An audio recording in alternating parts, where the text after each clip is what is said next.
Good morning, good afternoon, or good night, wherever you are.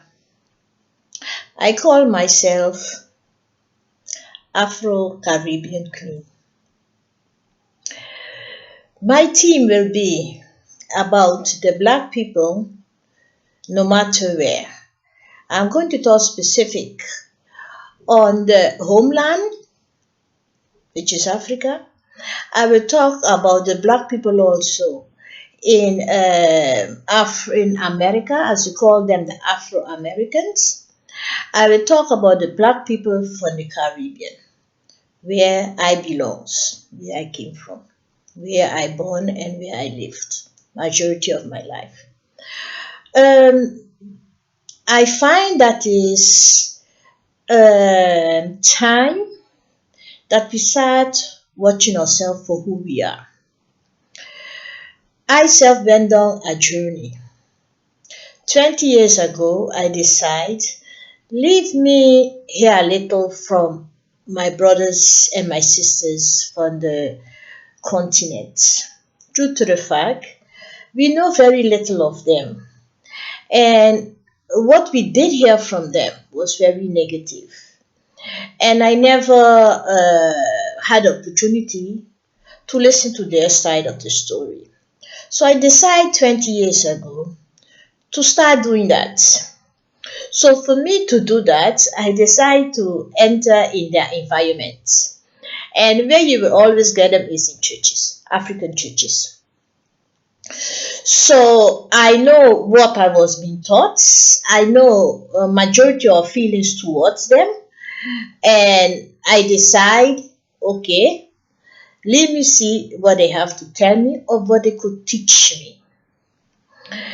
I enter with an open mind, an open heart, and without any prejudice because I wanted to be taught. The other side is that am I willing to really accept what they are going to tell me? So please have patience with me. It is my story. I tell you how I look at it, and I will be talking, as I said, about the Black Americans and the Caribbeans and the Africans.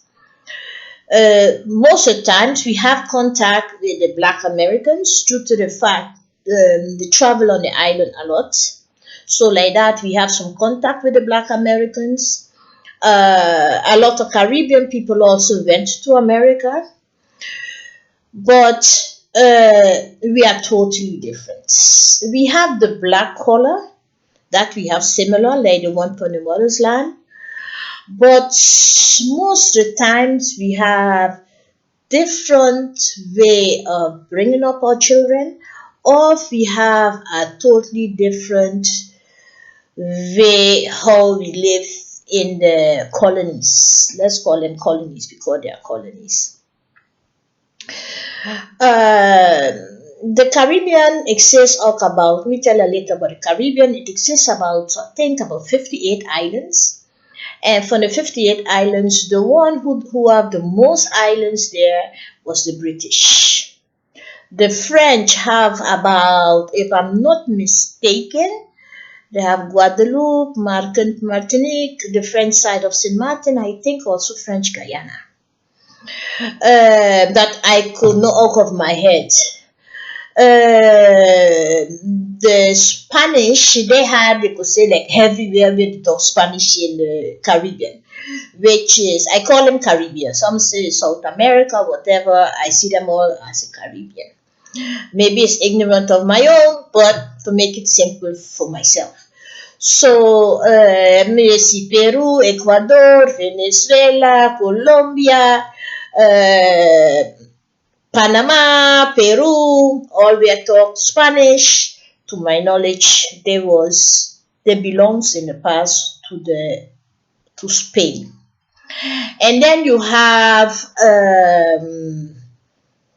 Portugal, not Portugal, Brazil, that I know that belongs to Portugal.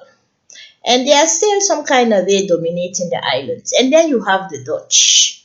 The Dutch had seven, but from the seven, they remained with six islands.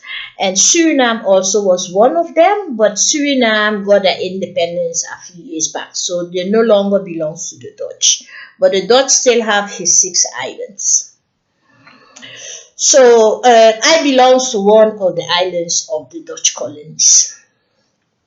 I'm living in Holland for many years now. I came to study and I never really returned, as most of my people did, and that is very sad. But I will explain also most of the time why we do not go back. It is not good, but I will explain. In the later videos, I will explain. I mainly just want to make an introduction from who I am. And please consider, I had Dutch education, so I'm trying my best in the English. I'm just trying my utmost best with that. I will tackle different topics. I will try to come on once a week. And if you all have something to say, I will read. For me, this is very new. I want you to understand I belong to a totally different generation and not really from the young generation. But I have some knowledge from my mother's time and talking to my mother for very long. And a pity only in her later age, I start asking questions. And they not even know she know more than I thought she knew. My mother had problems with Africans, and I never understood why. Is I never break my head either. Is when I went into the African journey, I decided let me ask her, what is your problem with the Africans? Because anytime, because do not forget I'm on my African journey now, so I'm asking questions even around my own people. I'm asking questions. And I know the hatred was there, but I did not know the depths of the hatred. I know also that that was for the older generation, but I was even surprised, really surprised, that even the younger generation, they have the hatred. I know from small, they always say Africa is cursed. I just hear Africa is cursed. I leave it for what it was. Did not break my head about it. Africa is far. I do not know nothing about it. So I do not know about the curse they have or what they do not have. Till a day, in the later stage of my life, I asked my mother. There was collecting money for Africa. You know, they always do collect money for Africa and Europe for the one of the other cause. And she will not give. I asked her, Ma, why do you give some money to Africa? She do not really talk much on that topic, but I keep existing. In the past, I would not even break my head, but I keep existing. I'm existing. And then she told me, she said, don't you know they have a course? I said, not really. I hear they say they have a course, but I do not know much about the course. And this is precisely for West Africa. West Africa. So what I come to understand, from the first slaves that put foot in the Caribbean, the first set that wherever they plucked them from, put foot in the Caribbean, and they start seeing what kind of life was awaiting them there. They put a curse on whoever caught them, or whoever sold them, or whoever trade them, or whatever you want to call it. So if the brother is the one who sold them, all of that happened, or is have one who wanted to be king and they was not officially the one to be king, they sold them, or someone is just simply swimming in the river or going to the farm or was on the farm, whoever caught them, they caused them. And that is standing till up to now. That I even hear a person barely 40 years old in this time and this generation is still putting curse on them.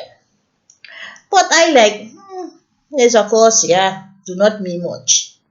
Then once someone told me, our curse from the bloodline is worse than anyone else. Yeah. So the misery that they passed through, and till up to now, when you see the life that some of them is living, they will tell you, huh, who put us in this predicament? That is just a little basic how some of them look at them, and that's the reason some of them have certain type of behaviors towards the Africans. People could say, let it go. It is the past. I have nothing to do with that. My family have nothing to do with that. That is a common words we mostly hear. But for some of them, it's not enough. Some of them will tell you, don't you see how they are suffering in America? And then the same suffering they are doing, they are coming, African is coming abroad and also adding their own suffering to that. That is something I will make a special video about that. There will be different videos about that. But for us, who's going down the African journey, it is difficult. It is, if you are not strong enough, you will stop it along the way. Sometimes the hatred you will get from the African perspective, how they look at you, uh, it appreciate you, yes or no, is a very, very difficult part.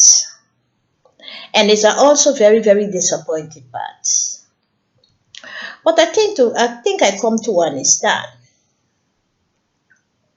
that some of them do not know the history, and some of them do not have connection with us. They see us as westernized. I have a Cameroonian friend. I call her my friend. When I was telling her about what happened, this one was already in her late 50s. She told me she never in her life heard about this one before. I thought she was joking. She said, my sister, I swear, I never knew nothing about this one. She said, I did not went to school. I come from the village straight to Europe. Do you know you're the first one who's telling me this? She said, do you know we do not know nothing about your existence? Then it had another African. This one was a Hausa guy. He asked me a day. He said, why do you all hate us?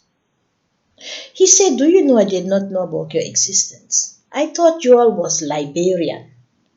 Because most of you have the build of the Liberians. He said, do you know I did not know nothing about your existence? It's his brother was telling him, who was here in Europe a few years longer. He said, he come to understand and he sensed the hatred we have towards them. And he want to know, because he never really get close to none of us from the Caribbean. And due to the fact he's talking to me, he want to know, why do you all hate us? I was together with a friend of mine that went to visit her own friend which is from Africa. And when we was driving going, the public transport did stop. So they asked, can you drop him to his house? So I told my friend, do you have a problem? She said no. So we dropped him. So while we are driving, he asked this question. I told him, don't you know why the hatred is there? He said no. That's the reason he's asking. So the short while I was giving a little the history and how he was taught, I kind of how, as if somebody sell you, will you be happy? He said no. I said, well, that is a short answer for your question. They are not happy. Oh, then he understood. And during the driving, it was about a 20 minutes drive, 25 minutes drive. I was explaining it a little more in details. So he said, okay, now he understand. He said he did not know nothing about that. And that hatred is still up to today. Is it benefiting us? No. Is it helping us? No. But a lot of things is really happening with the Africans in Europe and the Africans in America. Is those two countries I'm tackling and their behaviors towards the black in these two countries, in these two countries, yeah, all over Europe, in fact, is the behavior they carry, and that make it a kind of more. That's a different level of hatred is being created. I will enter into that also. But I will start a little now in the Caribbean. In the Caribbean, we did not get, at least where I come from, they did not give us much lesson about Africa or nothing. I always thought Africa was one country. I'm sorry, I'm sorry. I always thought it was one country. I did not know nothing about Africa. I know everything from Europe. And I reached a stage in the class that I would ask the teacher, can you please teach me about Africa? Yeah, teaching me every corner in Holland, every corner in Germany, every corner wherever in Europe. And I told him, can you please teach us about Africa? He did not like that. So when I keep on asking that, he sent me to the principal. So I have to go report myself to the principal because I'm disturbing his class. So that was like a kind of ritual. So every time I come back with the same topic, but it was clear for me that they are not out to teach us, but due to the fact of my young age, and I did not really go much into the African issue, I did not come to understand a lot of things that I'm understanding now. Okay. What I do know, if I take fast the difference between the Afro Americans and the Caribbean blacks, yeah, I leave the mainland now aside. The Caribbean blacks, we was really just black people around. All of us was black. The percentage of white was very small. The percentage of the Indians who belongs there, I'm not talking about the India originally from India. I'm talking about the Indian tribes. Everybody lived their own life, everybody in their own corner. But mostly we was just the blacks. No matter which part of the Caribbean, you just got the blacks. So who's going to hunt down who? You understand? And we had our black police, our black schools. It was just black. To compare with the Afro Americans, they were surrounded with the whites. They had their oppressions. They had the police hunting them down. They was not getting proper education. And you know the whole riddle of the black Americans. So they was living, let's put it away, in the land of the whites and ruled by the whites. We was living in the land, the islands of the black, you could put it that way, but ruled by the whites. So we were just living our life, nobody disturbing nobody. So long you do not break the law and the rules they put on the ground, you just follow your rules. You live an okay and normal life. Nobody is disturbing you. That is the one I know in the Caribbean. You see, we did not have no dogs hunting us, no police hunting us. The problem that we had mainly was colorism. That is what we had. We had, and I think a lot of them is traumatized till up to today.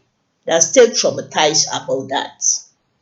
Someone maybe who's even darker skinned than yourself might even call you black, And they always associate black with ugly. I do not know why. They always like to talk about your caliber of your hair. So that is what we had. We also had a lot of mulattoes. The mulattoes is the one that one of the parents there is from European descent. They are white. And the other parents is black. They call them mulattoes. I hope no one take it as an offense because I'm here to say my mind and how I look at things. The mulattoes and those groups, I always call them confused. And I will explain you why I call them confused. They do not know which side they belong. Some of them will tell you they are not black. Yeah. And some of them will tell you they are black. I agree with them. They are not black. Because they are 50% of each. So they themselves could decide which routes or which way or which group they prefer to follow or belongs to. That lie on themselves. But you have to understand the origin of it. The origin of this group of kids was to bastardize the black race and to put something in between so that the attack will not be black straight to the whites. The white make their group in between. So it will be like a border for them. So lead them fight among themselves. Lead the mulatto and the black fight among themselves. And do not forget, they want to bastardize the black as much as possible. They want the color out. That was by force. Now it is by choice, but then it was by force. When you see these kids, if they take the black side or they take the white side, you have to see what kind of life they live. They also teach us along the way that the fair-skinned one is better. When time to sell the slaves, when man was fair-skinned, they deliver more money than when he was dark. And the fair-skinned one was always being taught, you are better than the dark. And that same fair-skinned one will be taught by their parents till up to today. If you are fair-skinned like that, the man have to give you everything you want and you need. You do not have to do nothing. He have to see it as a prize, a bingo, a lottery that he even gets you. No matter if you do not even have proper education, no matter you have very bad manners, no character, no matter what, he have to accept you and he have to be happy that he even gets you. And that is the mindset and the battles we had in the Caribbean. So we had no police following us, no dogs following us. We had this kind of mindset following us. And what was always under attack? Our hair, our nose, our lips, and our build. That was always the part that they attack. So that is a problem that we had in the Caribbean. When time comes, we just watch and see. Hey, what is going on here? Yeah? When you want to know which side the mulat is leading, I call them the confused one is leading. You will recognize them by the friends they keep. You will recognize them by the relationships they enter. Then you will know what side they are leaning to. If they find they are white and they want to be called as white or they want to form their group, no problem. I do not understand why the black people is arguing about that. Leave them choose what they want. Leave them choose the side and the angle they want to go. Because they are 50-50. Why should you claim a group by force, who do not want to belong to you. They do not want to belong to you is no problem. If they're half white, they're half Filipino, they have whatever nation and color they call themselves, and they want to lean to that side, no problem. Leave them. Do you want to force someone to belong to you who do not want to belong to you? Don't we have enough black of our own? But do not forget, be very aware of that.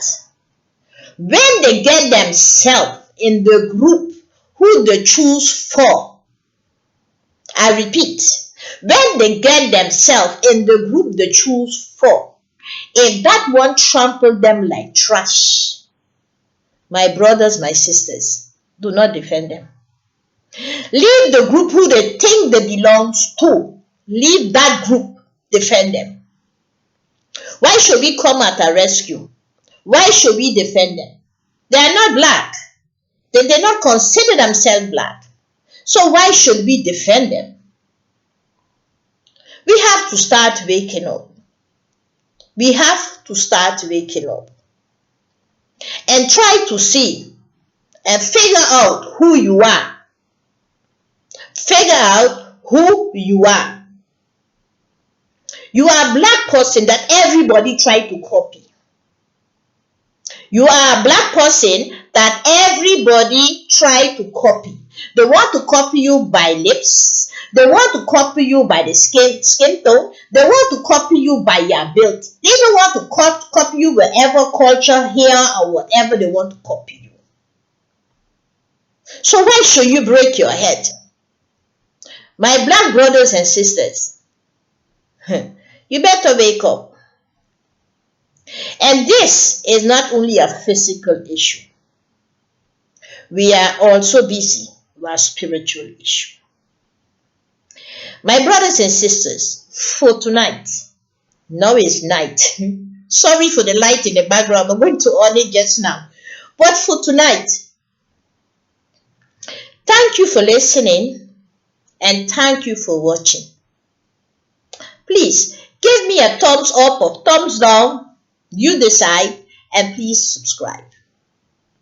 And I will make sure that at least once a week, I will go into my journey, my African journey with you. I think for now, it is enough. And I will have contact with you the next time. Good night.